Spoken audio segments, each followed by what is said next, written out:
22வது திருத்தத்திற்கு எதிர்ப்பு. சட்டத்திறனிகள் சங்கம் விளக்கம்.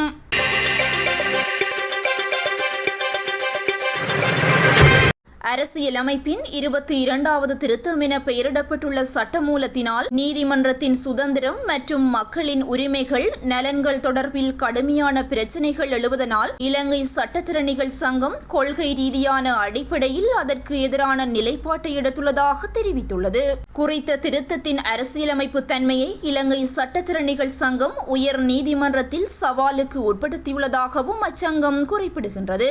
இச்சட்ட மூலம் சட்டமாக நிறைவேற்ற அத்திருத்தத்தின் மூலம் பலனடையும் முதல் உயர் நீதிமன்ற நீதிபதியாக தற்போதைய பிரதம நீதியரசரே இருப்பார் என சட்டத்திறனிகள் சங்கம் சுட்டிக்காட்டுகின்றது.